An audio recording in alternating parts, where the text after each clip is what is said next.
तुम्हें अगर competitive examination का तैयारी करना है तो कैसे स्टार्ट करना है। उसमें मैंने तुम्हें एक बार भी ये बोला कि टेस्ट सीरीज़ कौन से लेने हैं? क्या मैंने तुम्हें ये बोला कि प्रीवियस ईयर क्वेश्चन कितने सॉल्व करने हैं, कितना सफिशिएंट होता है सॉल्व करना? ये सारी चीज़ नहीं बोले ना। मैंने तुम्हें एग्ज़ाम का प्रीवियस ईयर क्वेश्चन भी उठाने नहीं बोला। मैंने मोस्टली ये फोकस किया कि ये एग्ज़ाम जिस भी चीज़ को टेस्ट कर रहा है उसमें तुम्हारा अंडरस्टैंडिंग बहुत ही अच्छा होना चाहिए। ये चीज़ को उठा के लोग डस्टबिन में फेंक देते हैं और लोगों से पूछने लगते हैं कि मैं कौन सा प्रीवियस ईयर क्वेश्चन सॉल्व करूं, कौन सा कोचिंग इंस्टीट्यूट में ज्वाइन करूं और कौन सा टेस्ट सीरीज दूं। ये सारी चीज़ पूछने लगते हैं, कितना पैसे लगेंगे, फ्री कहाँ से डाउनलोड कर सकते हैं, यही सारे क्वेश्चन पूछते रहते हैं।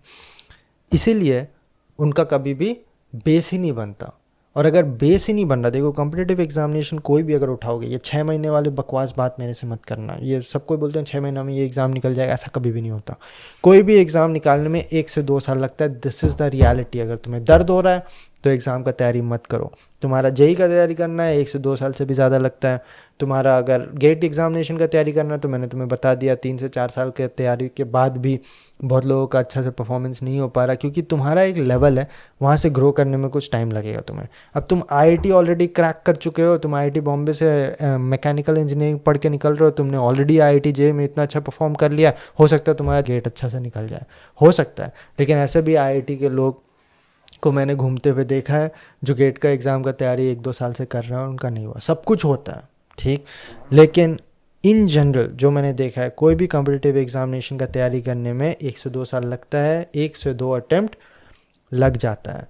तो अगर तुम इतना लंबा तैयारी कर रहे हो किसी भी चीज़ का, तो वहाँ पे तुम्हारा अगर बेस ही ख़राब था, तुम बिल्ड किस पे करोगे? मतलब वो 1 से 2 साल तुम क्या कर रहे हो? तुम अपना एक्सपर्टीज़ उस फील्ड में डेवलप कर रहे हो, उस फील्ड में अपना न्यूमेरिकल सॉल्विंग एबिलिटी डेवलप कर रहे हो।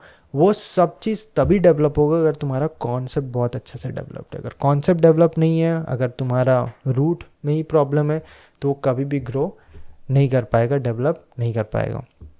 तो इसीलिए कई लोग लगे रहते हैं 4-5 साल में और उसके बाद उन्हें समझ में आता है कि मेरे से नहीं होगा, लेकिन उसका प्रॉब्लम यहाँ पे था। तो गेट का एग्जामिनेशन का भी तैयारी करने के लिए बहुत लोग आते हैं जो अंडर ग्रेजुएट्स रहते हैं, वो मुझसे क्वेश्चंस पूछते रहते हैं। अभी मैं सेकंड ईयर में हूँ, अभी मैं फर्स्ट ईयर में हूँ, अभी तो मैं कॉलेज भी नहीं घुसा, लेकिन मुझे करना है ये, क्योंकि मेरे को अच्छा कॉलेज चाहिए मास्टर्स के लिए। लेकिन उन सब को मैं यही बोलता हूँ कि पहले 1 से 2 साल तो कुछ भी नहीं करना है अदर दैन इंजीनियरिंग बहुत अच्छा से सीखो, क्योंकि ये graduate aptitude examination in engineering है, टेस्ट इन इंजीनियरिंग। तो इंजीनियरिंग बहुत अच्छे से समझ में आना चाहिए। और ये गेट का पेपर भी शायद तुम्हें ना पता हो, आईआईटीज़ ही बनाता है, वहाँ पे आईआईटीज़ के प्रोफेसर्स ही बनाते हैं। तो वो तुम्हारा क्या टेस्ट करना चाहते हैं, तुम्हें क्या लगता है वो तुम्हें एमटेक के लिए क्यों लेना चाहते हैं, अगर तुम्हारा कंसेप्चुअल अंडरस्टैंडिंग अच्छा है तो इसीलिए तुम आईआईटी जेई का तैयारी करो, वहाँ तुम्हारा फिजिक्स केमिस्ट्री मैथ्स का अंडरस्टैंडिंग बहुत ही अच्छा होना चाहिए। जेई का तैयारी गेट का तैयारी करो, वहाँ पे तुम्हारा इंजीनियरिंग का अंडरस्टैंडिंग बहुत ही अच्छा होना चाहिए। That is your first step.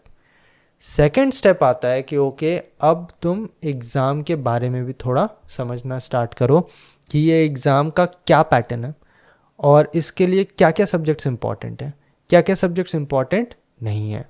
तो कई लोग बोलते हैं कि ओके, इस एग्ज़ाम में तो 10 सब्जेक्ट ही इंपॉर्टेंट होता है, ये 1-2 सब्जेक्ट से तो 1-2 क्वेश्चंस आते हैं कभी कभी, इसे छोड़ दो।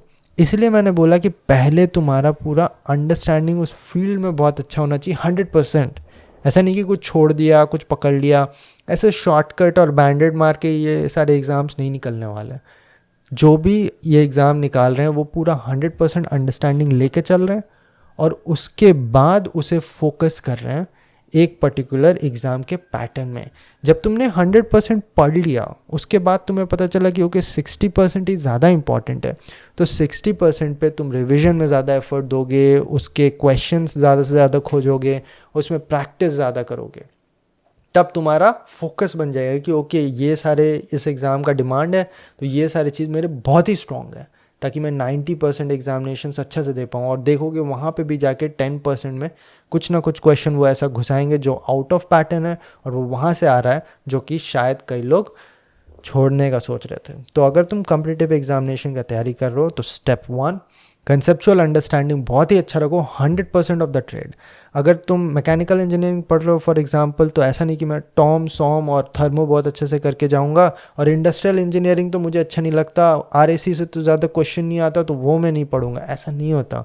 जिनका एग्ज़ाम निकल रहा है इस एग्ज़ाम में, जहाँ पे 200,000 2 लाख से ऊपर लोग एग्ज़ामिनेशन दे रहे हैं और लेस देन 300 का कुछ हो रहा है, वहाँ पे जहाँ पे कंपटीशन का लेवल इतना ज़्यादा है, वहाँ पे तुम्हें 100% चीज़ को कवर करना ही पड़ेगा। यहाँ पे मैं IIT JEE का तैयारी के बारे में नहीं बात कर रहा, क्योंकि वहाँ पे क्या होता है कि तुम्हारा 100% मार्क्स नहीं लाना पड़ता परफॉर्मेंस और आउटपुट के लिए। गेट में क्या हो रहा है कि कई बार 99 भी जा चुका है, अभी पिछले 2-3 साल से थोड़ा कम जा रहा है टॉपर्स के मार्क्स, लेकिन ऐसा नहीं है कि वो वापस घूम के नहीं आ सकता। ऐसे IISc बैंगलोर ने 2008 का पेपर सेट किया था, उसमें ऐसे कुछ 40 मार्क्स या कुछ गए थे टॉपर के। उसके बाद 2015 में जाके देखो तो टॉपर के 99 मार्क्स थे, वो भी इसीलिए क्योंकि नॉर्मलाइजेशन होके उसके कुछ मार्क्स घट गए थे। अशोक बंसल उसका नाम है, अभी भी मुझे याद है क्योंकि उसका मेरे अपीयरेंस जस्ट 1 साल पहले ही रिजल्ट आया था, और हम सब शॉक में कि ये क्या हो गया, अब हम क्या करेंगे। तो एग्ज़ामिनेशन का ऐसा रहता है कि जो तुम सोचोगे, और जब तुम सोचोगे कि ऐसा कुछ हो सकता है, तभी उसका उल्टा कुछ होगा। एग्ज़ामिनेशन में कभी भी प्री कंसीव्ड नोशन के साथ मत घुसना कि ये एग्ज़ाम तो ईजी है, ये एग्ज़ाम में तो ऐसे क्वेश्चंस आते हैं। ऐसा मेरे साथ जब इसरो में 2-3 बार हुआ ना, तब मुझे समझ में आ गई कि किसी भी एग्ज़ाम को तुम प्रेडिक्ट नहीं कर सकते। इसरो का भी ऐसा ही था, एक फिक्स्ड पैटर्न है, कुछ क्वेश्चन इंजीनियरिंग सर्विसेज के टाइप के आएंगे, कुछ क्वेश्चन गेट के टाइप के आएंगे, और उसको मिला जुला के कट ऑफ करीब इतना जाएगा, और करीब तुम्हें 60 क्वेश्चन अटैम्प्ट करने हैं। उसके बाद 2017 के दिसंबर में एक एग्जामिनेशन हुआ, पैटर्न पलट गया। 60 क्वेश्चन क्या, जिन्होंने 50 क्वेश्चन अटैम्प्ट किए उन्हीं के क्वालिफाई हुए, जिनके 60 क्वेश्चन अटैम्प्ट हुए उनके ज़्यादा मिस्टेक हो गए, क्योंकि क्वेश्चन पेपर था ही नहीं उतना ज़्यादा अटैम्प्ट करने वाला।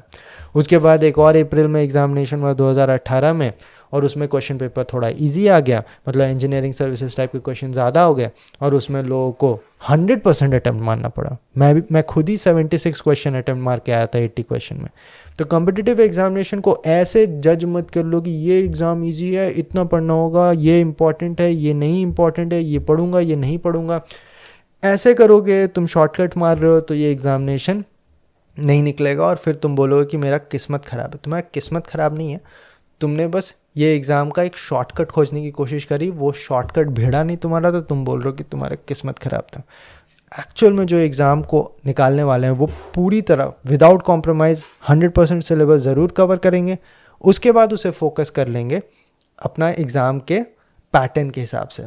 ओके, गेट एग्जामिनेशन है तो ये सारे सब्जेक्ट्स इंपॉर्टेंट है, बार्क एग्जामिनेशन है, मैथ्स उतना ज़्यादा इंपॉर्टेंट नहीं है, इसरो एग्जामिनेशन ओके, इंडस्ट्रियल उतना ज़्यादा इंपॉर्टेंट नहीं है, आरएसी से कम क्वेश्चन आएंगे।